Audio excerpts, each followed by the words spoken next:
Welcome. Thank you for joining us today. And this is the inaugural edition of Mississippi Stories. We did a little bit of a change because what we want to do with this series is we want to tell really honestly interesting stories about interesting people here in Mississippi, which I think is one of our honest to God treasures that we have in the state, is we just have some incredible people. And our first guest is somebody that I've been just blessed to not only get to talk to argue with, to share comments on Facebook, to sit down in a restaurant and talk to, and just a guy that I believe has brought a lot to the state and is just really an interesting guy. His name's Nic Lott. He's a native. I'm going to read off the official bio here just to let you know while my head's going down. He's a native of Taylorsville. He was the first African-American student body elected at the University of Mississippi, and that's a pretty darn big deal. He worked under former U.S. Senate Majority Leader Trent Lott, no relation. Nick has better hair, and U.S. Congressman J.C. Watts. I can't believe J.C.'s gone. That just I can't either. He's still around. He's still around. Okay. So I didn't mean to run him off or anything. You never know these days. So I just wanted to check. Right. But you also interned at the White House with George W. Bush. That had to be an incredible experience. Great experience. Yeah. And then you were director of the youth outreach for Haley Barbour in 2003 when we were both youths back then. God, just seriously now, Nick, does that not seem like 1.5 million years ago? But wow, time just for us, it was 2 minutes ago. Right. Time just flies by, Marshall. And thank you so much for having me today. Oh, sure. I do appreciate it and appreciate your contributions to making our state a better state. We need more people throughout our state, not just to be passively sitting down and watching things happen. We need people to be more participatory citizens, active, advocating for the issues they believe in. And I do appreciate you giving me an opportunity to be here with you today, talk about my love for Mississippi and what I'm doing now and what I'm looking to do in the future. But I do appreciate you being here. Those were some great experiences working in Washington. Yeah. I remember coming in under President George W. Bush's first year in office and being the first batch of interns. And so we got to learn the place and introduce others to how we were going to run the intern program in DC, but had a great experience and it was wonderful working under somebody like President George W. Bush. Well, Nick, I'll be honest with you. I mean, I could, if I had read your full bio, that would have filled up the entire time. I'm glad you stopped. You've been busy, and that's a good thing. And you were talking about your love of Mississippi, and I think you and I both agree on that. Number one, you're still here. I'm still here. And I think we both have had opportunities to go other places. I know I have, and I know you have too. Right. What is it about the state that makes you keep hanging around? The people. You know, I was asked some few years ago, we all know and appreciate the work of Wyatt Waters. He does a great job as an artist. And he asked me to. I'm just kidding. I love Wyatt. Yeah, I love Wyatt. Don't get it. Just kidding. But Wyatt's a great guy, and he asked me to be a part of, he does a calendar every year, and he wanted me to give him a quote. And my quote really basically just centered around the people. We have a great area here full of culture, art, entertainment, history, or we have a great story where we're continuing to improve upon that history and make progress. But I talked about the people. I think the people here are the reason that I stay here, because I believe that we can bring about the best days of Mississippi just by sticking together, talking to each other, you know, airing out all these issues that we may have a problem with, not remaining silent. I think that's the problem. I think you'll agree, Marshall, is that we've just got to discuss issues. And that's what I have committed to doing in public service, is helping folks. And while helping people, help move our state forward. So what are you doing officially now? Because I know you ran for office not long ago. And ran for office, decided to take a break from things. And currently I am running a consulting shop. So I have a few clients that I do some communications, public relations consulting, and also some government affairs consulting. And so that keeps me busy, but I'm also still involved with several boards. You know how that goes. I complain sometimes now, if you say yes once. Yeah, and then that's it. It's as if they send out a list, and this guy's up for being on the board. So, but look, I'm enjoying it. It gives me an opportunity to interact with folks across the city and the state. to showcase and highlight what we have going on and what we're doing. And so that's what's keeping me busy these days, and I'm enjoying it. Can't wait for COVID to subside and us get back out there into the thick of it. I know, as much as I love talking to you on Zoom, I mean, it would be a lot more fun if we were sitting down at a restaurant somewhere having a meal. Right. And we've done that, and I've always enjoyed our conversations. I think it's important that Mississippians hear about what's going on across the state. You know, sometimes we get so caught up, especially during quarantine in our bubbles, that if you're in the Gulf Coast, you have no idea what's going on in Tupelo or Jackson or the Delta. And so I can't wait to get back out there and interact with our fellow Mississippians. Yeah, I tell you, working for Mississippi Today, being an editor at large, it's hard being an editor at large in the middle of a pandemic. You know, the at large part. I remember when the aquarium opened down on the Gulf Coast, which, by the way, is a crown jewel of Mississippi. I can't wait to see it. I can't wait to see it. You're gonna love it. I mean, I drove down there, and it literally like I was driving to Pluto. I have not. I mean, because I mean, last year I drove like 15,000 miles, you know, on my job, but it's you're right. The quarantine has made us smaller, and I think the virus has stripped back so much on who we are, what we are, our institutions. We saw the racial reckoning last summer, you know, after George Floyd was murdered. And so, I mean, but it's I think the pressure of the virus has kind of made us reflect and look in the mirror to see who we truly are. You're absolutely right. I was talking to some friends the other day on this new social media app called Clubhouse. I don't know if you've heard, Marshall, but it seems as if they keep coming up with something. But I was talking to a group of folks as I sat on this panel, and I talked about how important it was for Americans and Mississippians to take this moment to pause, the world even, right? Yeah. And so there are some silver linings around this pandemic. It forced people to pause and think about what's going on. I've done a lot of reflecting in my life, right? Trying to figure out how do we move forward here and how do we take advantage of opportunities that come in the form of great challenges. And I believe that America had an opportunity to pause and reflect during the George Floyd incident. And I think it's brought about this great change and mentality for people to try to reach out and understand what our fellow Americans are thinking, what their trials and their struggles are. Oftentimes we walk through this world and we just think about ourselves. I think it's important that we think about our fellow citizens. That's how we begin to make progress. That's how we build a better Mississippi. And Mississippi is thinking about our fellow citizens. And the incident that took place with George Floyd was a moment where America was forced. I mean, we had no other choice. We couldn't go out and interact in society. So we're sitting there at our homes with Netflix paused and having to consider that we face some great struggles. And so hopefully we'll continue to look ourselves in the face and deal with the serious issues that face us. Stop ignoring it, right? You're right. I think you're right. And I think social media, you know, it started out, we posted pictures of our kids and our puppies and so forth. And then at some point, whether it was 2016, it could have been before then, I don't know. But we got to the point where we just started screaming at each other instead of talking past each other instead of listening and doing the empathy.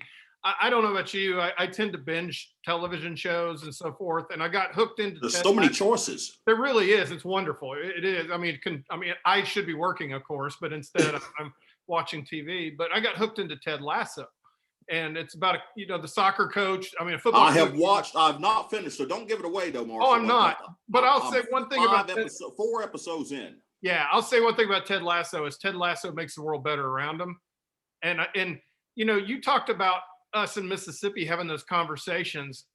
We at one time, particularly after Katrina, we made the world better around us. We literally lived up to what we'd learned in Sunday school. We went down and helped our friends and neighbors on the Gulf Coast. And, you kind of hope that after what we have seen with the pandemic and on the other, and I'm not sure we're there yet, to be honest with you, but at least that's something we should aspire to, is making the world better around us. Wouldn't you say? Absolutely. Absolutely. And you're right. We got to showcase a beautiful image, but a more realistic image, I believe, of Mississippi during Katrina.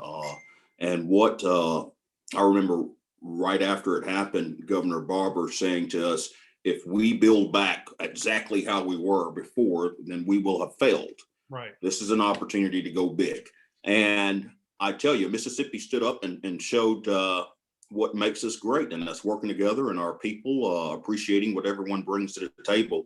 And we certainly have to thank America for coming down and descending upon the Gulf Coast and helping us rebuild. But you're right, Marshall. We've got to have more conversations, honest conversations, right? Where we respect each other. We have a relationship, Marshall, where, if there's something that we need to disagree on or that we have a disagreement on, we do it in a way where we're respecting each other's opinions. And we've got to do more of that on the national scene. It's unfortunate that I think these days the politicians in DC could take a few lessons from our kindergartners. I mean, they are just not playing pretty and they're not playing nice. And so we've got to be honest.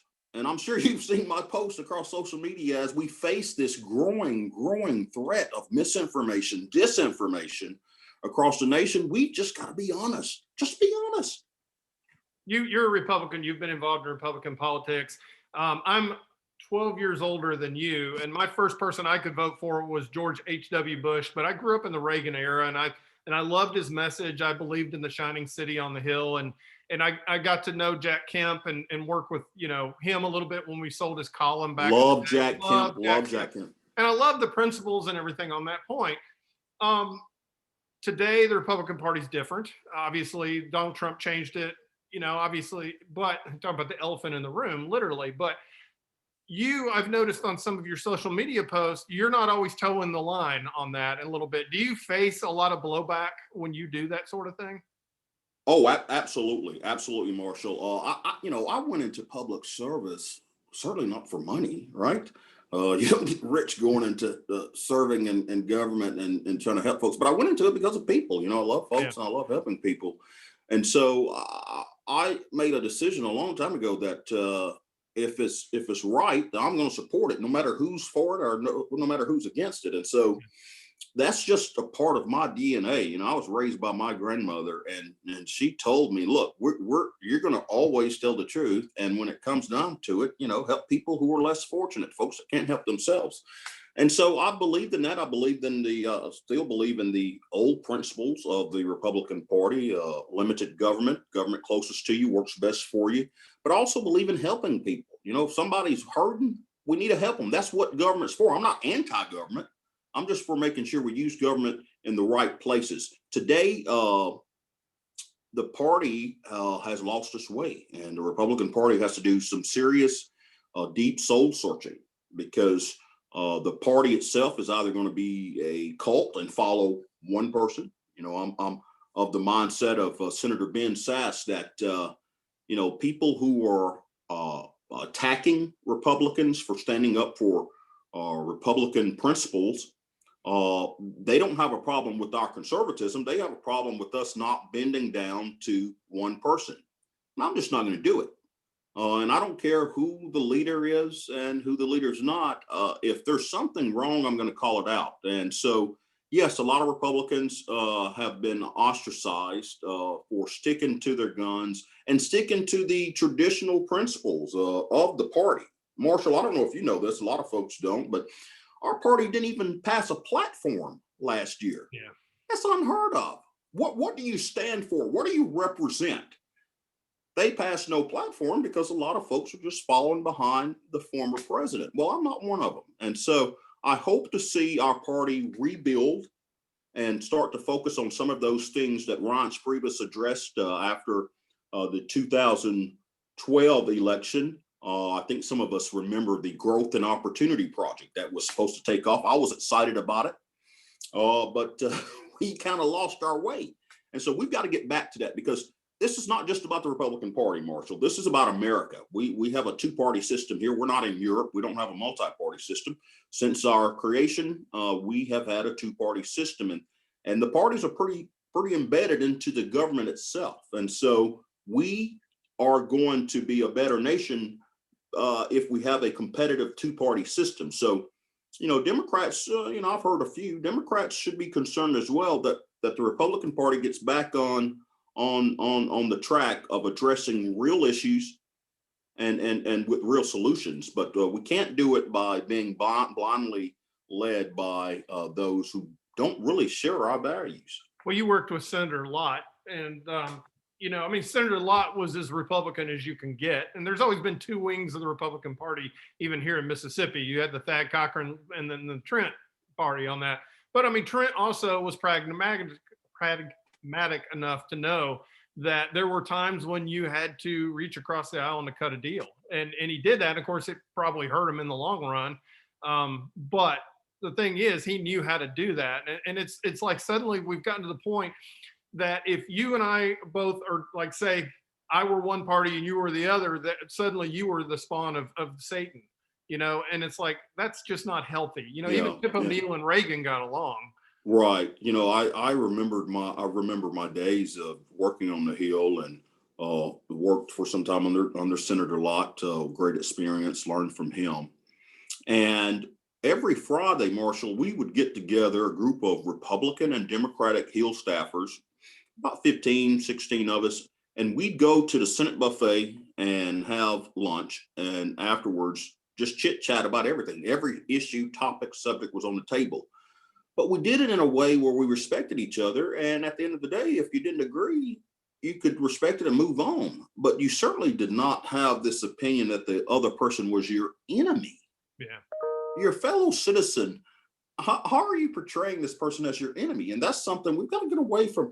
Dangerous rhetoric, the vitriol that's spewed out from these far right extreme sites.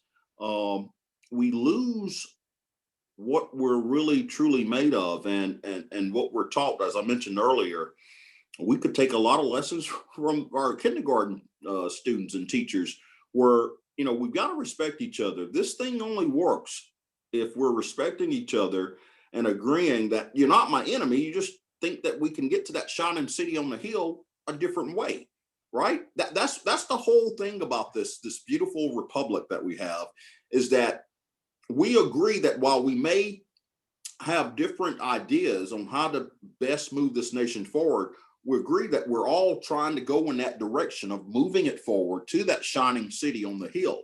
But we can't be saying, hey, you're against me, or you're against the country, or you're anti-American, just because we have different ideas. We can't do that. We've got to get back to the days of Reagan and Tip O'Neill disagreeing during the day and then, having a beverage at night. If you have a beverage, I don't. No, I understand. Trust me, we're in the middle of a pandemic. A beverage is probably required, to be honest with you. Let's go back to Taylorsville. You were growing up. Number one, how did you get interested in being part of the Republican Party? But also, two, how did you decide to go to Ole Miss? And then when you got to Ole Miss, what made you think, I'm going to run for student body president? Right. I love my hometown. My parents still live there. Was talking to them yesterday. I was involved with politics very early on. My dad was active in political politics, but on the Democratic side. And my grandmother was very involved with Voters League, women's organizations. She was very involved with politics. Now she did vote Democrat, but she was conservative, very conservative. And so, I often say we leave a lot of votes out there on the field because we don't talk about the issues instead of these other crazy things that distract us. But that's how I got involved with politics. I remember early on, I had a friend who told me that, Nick, I don't really think you're a Democrat. I think you're a Republican just from the ideas that you espouse. And so he invited me to go to a Smith County Republican Party meeting where his dad was the current chair of the party at the time, I believe. And I'm sorry, I'm getting long-winded. But anyhow, long story short, I show up at the meeting and Billy Powell's there. We all know Billy Powell, who used to head the Republican Party. He's one of the founders of the party in Mississippi. And so met them and just decided, okay, I'll give this a try, since a lot of the issues line up with where I am. And got involved with Teenage Republicans, went on to campaign and work on Congressman Chip Pickering, a freshman at that time, on his campaign. And I was all set to go to the University of Southern Mississippi, Marshall. I love the USM Eagles. Most of my family, first they went to what we call 13th, 14th grade, which is J.C., Jones County Junior College at the time, Jones College now. And then we'd go on to USM. A lot of my family went to University of Mississippi. And so I was set there to go, and my school counselor said, "Why don't you take one trip up to Ole Miss? They've got a good political science department. Just go up there, visit one time, and then we'll get you all set. You'll be ready to roll, be a USM Eagle." And I tell you, Marshall, I went up, and that one time changed my life. Met Chancellor Kayat while I was there through this leadership program that they had at the time. I think it was called MOST. I forget exactly what the acronym is, but I had an opportunity to meet the students, fell in love. As you know, even if you go to the campus now, it's just a beautiful campus. And the people were so welcoming.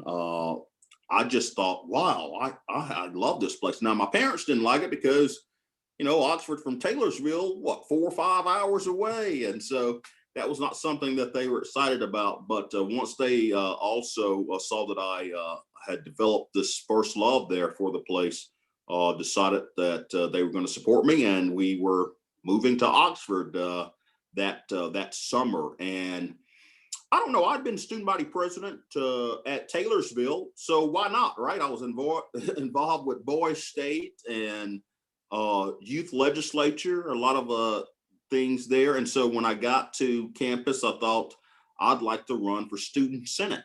And Marshall, I tell you, I was heartbroken. Back then they announced the elections from the steps of the Lyceum, which is the oldest building there on campus. And so I went up to the Lyceum to hear the results there in 97, the fall of 97. I lost, and I was shocked. It was the first time I'd lost a student government election, and I was done with it and got involved with college Republicans, but ended up circling back around. And the second time, the results were more favorable. So quite an experience, an opportunity to talk about the university I loved and the state I loved. It was just an awesome time, Marshall, to put a positive face on our state because we're always being hit. And so to be a part of showcasing and showing the nation and the world that we're making progress and there are opportunities, I loved it. Also loved this last little tidbit, Chancellor Kayat sharing with me that our minority numbers for student enrollment increased those next few years, up to, I think, maybe 12 or 13%. And so I enjoyed that, being able to talk about the university and the state I love. Dr. Kayat, I've had the honor of getting to know him a little bit and then interviewing him one time for my television show Conversations, and love him. And you think about the difference that he made up there. And I always loved the fact that every morning he'd walk around and pick up trash and just setting the example. Set the example exactly on leadership. And that's just such a brilliant, subtle way to be a leader. Instead of saying, I am a leader, you go show that you're a leader. I have had the opportunity, I tell you, just been blessed to work for some men and women who really care about our state and who are genuinely concerned about how we move it forward. And Chancellor Kayat was one of those people. I remember after being a piece of student government legislation I had was defeated, and I was really, I was walking around looking defeated. And so he summoned me to his office and he said, Nick, I've had some challenges myself throughout life. He said, but if you want to feel bad for the guy that loses the winning field goal for the Washington Redskins in the NFL, and you got to ride back on the plane seated by yourself.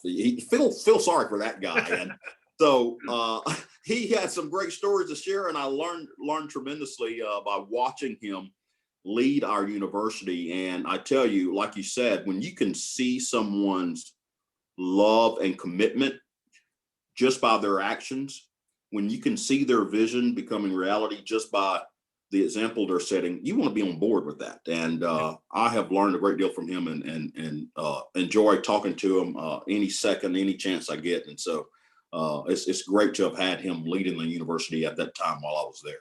I lived out in San Diego and was hired in 1996 to come to Mississippi. I'm from Atlanta originally, so I'm from the South. So it wasn't that big of a culture shock. But when I first got here, I thought this was a cartoonist haven. I had Mike Moore, Kirk Fordyce. I had these great politicians that were just so much fun to do cartoons about. And then I started having kids. And it totally changed how I viewed what I do. Was that suddenly I wanted this to be a better state for them, and that started driving my caring about issues instead of just looking for a gag. It was looking Right. for that. And I know you feel the same way. What do we need to do? You're talking about pushing the state forward.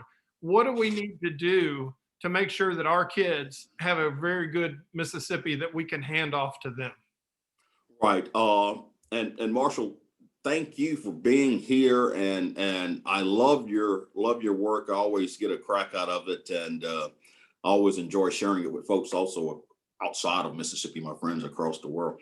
But I've mentioned before that we've just got to have conversations with each other. I think when we understand our history, uh, and don't hold people responsible for the sins of their grandfathers, then we can begin to have a conversation. An organization that I know you are familiar with, and one that I support, Mission Mississippi. I love that their mission is to go out and bring people together around common goals and ideas and highlight those things that we have in common, right? I think if we highlight what we have in common, not ignoring our differences, but highlight what we have in common, we can actually move forward and make this state a better state. But we cannot ignore the evils of the past, because, it affects how we're doing things in the present, and it affects how we move forward in the future. But we've got to talk to people. I was disturbed when I read that only a few people, and I forget the number or the percentage, interact with folks outside of their ethnicity, outside of their race, right? I think in one poll it was like 75% of our fellow Mississippians, or not Mississippians, Americans, they don't interact with folks outside of their ethnicity. They're only interacting with people throughout the day that they have to, and outside of work, they go back to their home, in their neighborhood, their church, wherever they worship, the most segregated hour, right? Right. And they're not interacting with folks. And we've got to stop that. We've got to interact with each other, find out who we are, not just the surface stuff, but find out who your colleague is at work. And I challenge folks to make a friend outside of your race, a real friend, somebody you invite to dinner, Right. somebody you take to church with you. And make that extra step to become a society where we can reach that shining city on the hill. By the way, what I envision when we get to that shining city on the hill, people aren't segregated on Sunday morning, right? I envision a society where we're all integrated, and we're working to move this thing forward. And I look forward to the day where we see more people doing that and embracing that. And look, I'm all in, Marshall. I'm not going anywhere.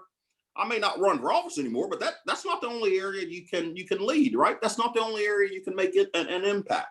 And so I think we all buckle down and get into this thing, and let's make Mississippi a better place. We're a few days outside of the Super Bowl now. Do you really think that Tom Brady's going to end up winning 50 Super Bowls? Tom Brady, look, let me just say, do you think he made a deal with the devil at the crossroads? I think something may have happened there in Clarksdale, huh? But I congratulate him. I'm happy for him. Wasn't a huge Patriots fan either, but you've got to give your props and kudos to people that are out there just doing it, right? What is it, 7? Yeah, 7. One of my brothers. Hurt. Look, one of my brothers reminded me, was growing up, my brothers were big WWF at the time, Wrestling Federation fans.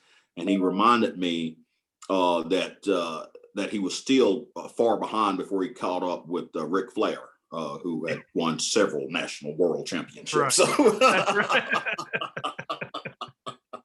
Well, Nick, I've kept you for a while. And just any final thoughts about where we are, where we're going, what you're seeing?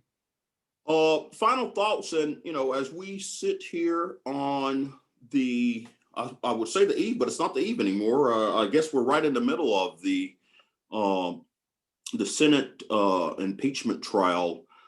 I just think we need to pause and understand and try to digest the importance and the significance of the moment we're living in.